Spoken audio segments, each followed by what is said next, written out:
the Pownal Selectmen, special meeting Thursday, February 4th at 6:30 PM. We need to approve the agenda. 2, discussion the VLCT recommendation and statutory implications of appointing officials versus electing them and job description. 3, public comment. 4, executive session for personnel. Can I have a motion, please, to accept the agenda? Motion. Second it. Any discussion? Mike, Aye. Bob, Aye. Jamie, Aye. Ronnie, Aye. Angie, I. So we're gonna go right to Mike. You want to speak about public comment? Yep. So, tonight, because we realized that this topic could be a contentious topic and there could be some excitability by people watching, to call in. If you unmute yourself, you will be given a warning. And if you unmute yourself a second time, then we're going to remove you from the meeting. We're going to still stay with the 3-minute comment, public comment period and questions. And if there's not a lot of people in the room, then we may extend it out. But we feel that's the best way to do it tonight so that we don't get into a battle back and forth that nobody wants. Thank you. Thank you, Mike. All right, so moving on to number 2, discussion of the VLCT recommendation and statutory implication of appointing official and versus electing them and job description. So Rebecca, would you like to start with your little presentation? Yeah. So let me share my screen. I did this based on, it was a meeting 2 weeks ago. The question was asked, I said that I would look into what are the implications of appointing versus elected and job descriptions and all of that. So I had a nice interchange with the VLCT and I just wrote this up and I'm going to read through it. And then also on the Facebook page and website and everywhere, I'm going to put the VLCT's frequently asked questions. I'm going to put that up and this little document that I wrote. Okay, so quickly. So this information comes from the VLCT and the Vermont statutes. Also attached is the VLCT frequently asked questions regarding the appointment of officials. This document does not aim to state a preference over how anyone votes on these articles. This just explains the implications and the processes were these articles to pass. So the process of making elected officials appointed, if these ballot articles were to pass, does not create a vacancy. This means that the position does not need to be posted. There's no statutory requirement for that. The requirement is to appoint, not to post. So posting it would be at the board's discretion. If positions were to become appointed instead of elected, there is no need to create job descriptions. And that is because the job descriptions, the roles and responsibilities and statutory duties are still dictated by statute. So positions such as town clerk and the treasurer would still be working under the same job description they work from now. The town does not reinvent these positions. An appointed official, instead of being directly under the taxpayers, would now be under the authority and supervision of the select board, the legislative body. And this is similar to other appointed officials such as planning commission members, DRB members, and our zoning administrator. If these positions are appointed instead of elected, it allows an appointment from a non-Pownal resident of a non-Pownal resident, excuse me, if ever the town could not find someone qualified to do the job in the town of Pownal. There is a process for removal of an appointed or hired official. They can only be removed for cause and following due process through the holding of hearings. There is a legal process that must be gone through to remove an appointed official. There are some protections, legal protections there. Having officials appointed means that the legislative body can require certain processes and procedures to be followed at their request, whereas an elected official has no requirement to follow the direction of the legislative body. Regarding term limits, so setting an appointment term 1, 2, or 3 years, 5, 10, whatever it is at the discretion of the select board. the select board can decide to hire indefinitely in a permanent position, or they can set a term. And the communication from the VLCT said some people choose to set that term because then you can reevaluate every, she called it 3 years, I believe. As an example, she didn't say do 3 years. There's a difference between the articles asking to appoint officials instead of electing them, and the articles asking if voters would like to change the pay structure from fees to salary. An official can still be elected, but put on a salary. So specifically, for instance, for the town clerk, she receives approximately the same amount in fees per year. And if she were to be offered a salary equal to those fees, this would serve to simplify her accounting and give her more stability in pay. So I just use that as an example. Making the town clerk or the delinquent tax collector, these are our fee-based positions. Appointed does not automatically give those positions a salary instead of fees. And likewise, if we approve to give them a salary instead of fees, it doesn't mean that they're no longer elected. So these two different ballot articles are separate and not dependent on each other. And that's it. And I will post all of this up on, that's the information I found, and hope that clarifies things. And you're also going to put the questions up too, correct? Yeah, the frequently asked questions is a little document from the VLCT. I'll definitely post that up. Okay. Does anybody on the board have anything to add? Mike? Are we going to go over the frequently asked questions? You want to? I think it's a good idea. Yeah. Okay. I mean, I'll go over them if you want to, or whatever. That's fine. I'm not, how's my audio tonight? Is it better? Much better. Yeah. Okay.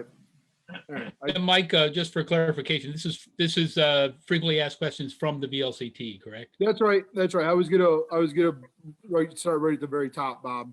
Oh, so Would you like me to pull? I think I have them easily available. I think I can probably pull them up on the screen if you want to wait 1 second. Sure, that'd be great. Actually, no, I don't. I'm sorry. I didn't have it prepared. I didn't know you were going to do that. So That's maybe okay. just read them. Well, Okay. neither did I, but I think it's a good idea. Okay, great. So, 2017, the Vermont Legislature passed Act 27, allowing municipalities to give their legislative bodies the power to appoint their municipal clerks and treasurers pursuant to 17 VSA, blah, blah, blah, in blah, blah, blah, respectively. I don't need to read those. They're here. These frequently asked questions were drafted by the VLCT Municipal Assistance Center to assist legislative bodies transitioning from elected to appointed municipal clerks and treasurers. While every effort is made to provide members with the most accurate information possible, this document does not constitute legal advice.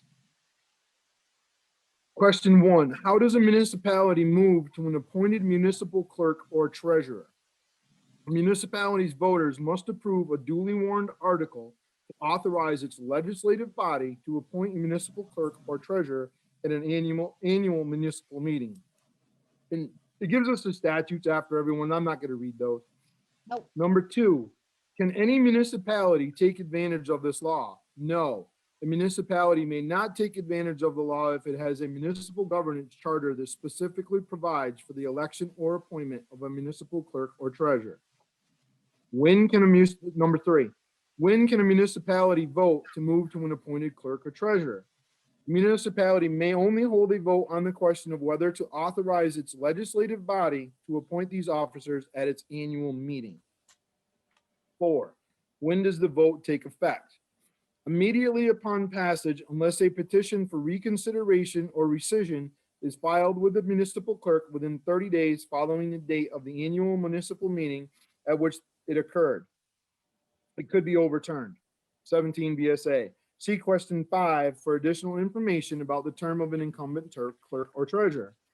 5, when does the elected municipal clerk or treasurer's term of office expire?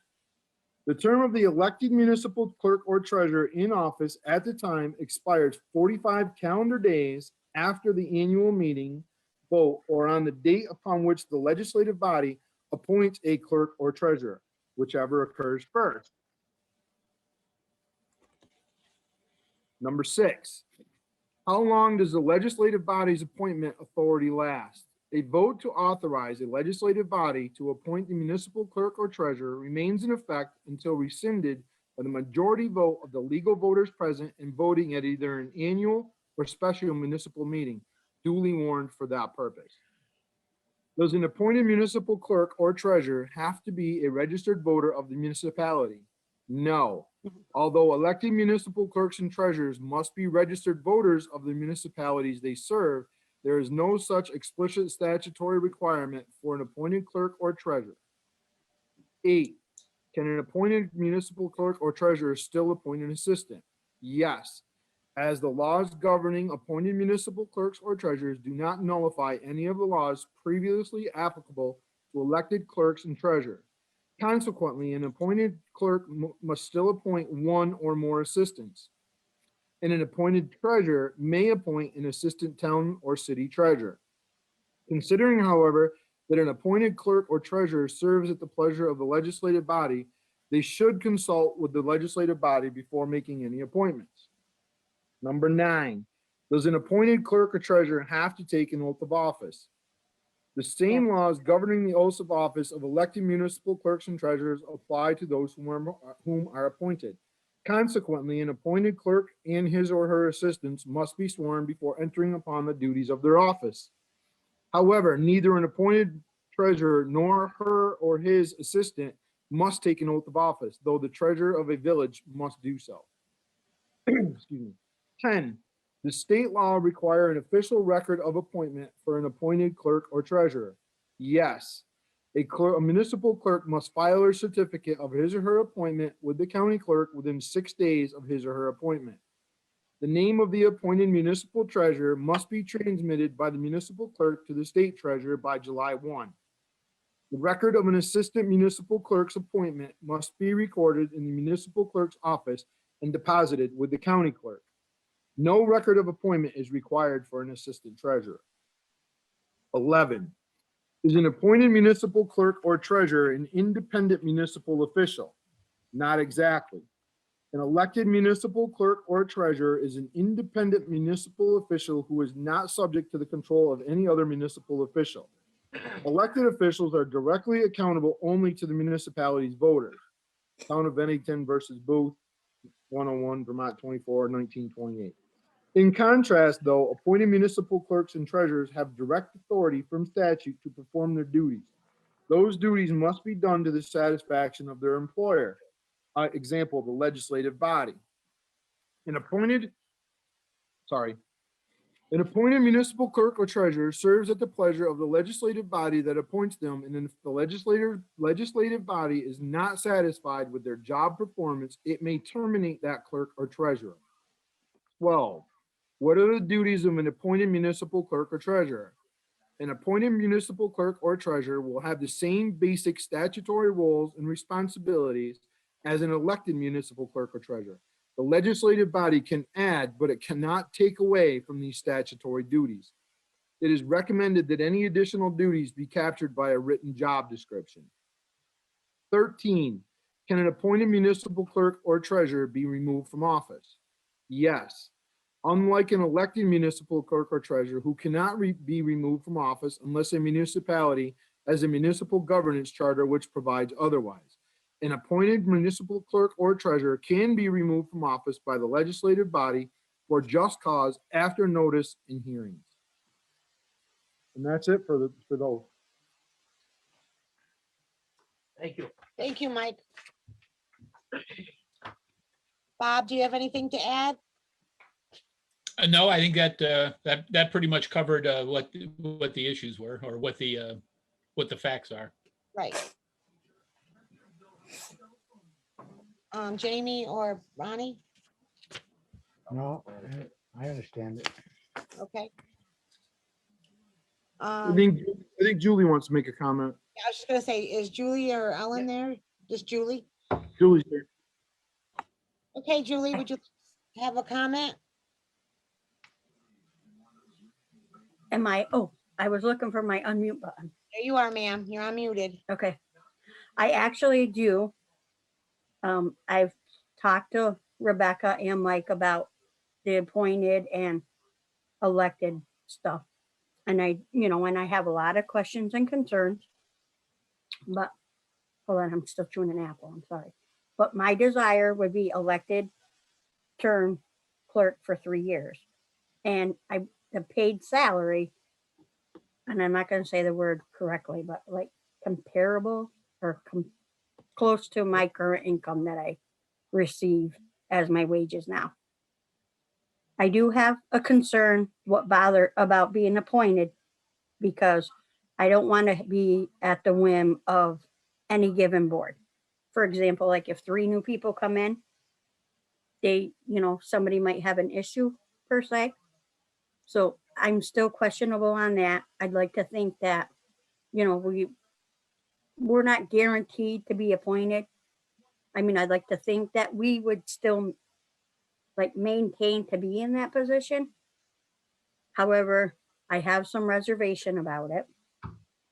And then my other thing to help, like with being paid salary, that I believe that the NEMRIC cash receipt policy would address the external audit concerns about the way all my bookkeeping is done versus if it was done in the NEMRIC. So I do believe that I'd like to think that the NEMRIC will help with that and make, the bookkeeping a lot better. But so that's all I have right at the moment. Jamie has something to add? Or were you gonna ask a question? Yeah, Julie, if you stayed elected, do you feel confident that the NEMRIC should be utilized even though you're elected versus appointed? Yes, I actually believe that I'm honestly, I asked Linda today and stuff about when is the NEMRIC cash receipt thing gonna, come into effect and stuff, because I actually think it's gonna help me. Thank you. Thank you. Okay. Does anybody else on the board have anything they'd like to add? Are we ready to open for public comment? I I think so. believe so. Rebecca, can we open up for public comment, please? If anybody's out there who would like to ask a question or make a comment, please raise your hand and state who you are. I'm not seeing a hand, but I'm going to ask, I have the Facebook Live going. So this is not on Cat TV Facebook. This is on the Town of Pownal official Facebook. There's a few people watching. If any of you have a comment or a question, you can type it into the comment area and I will relay it to the board.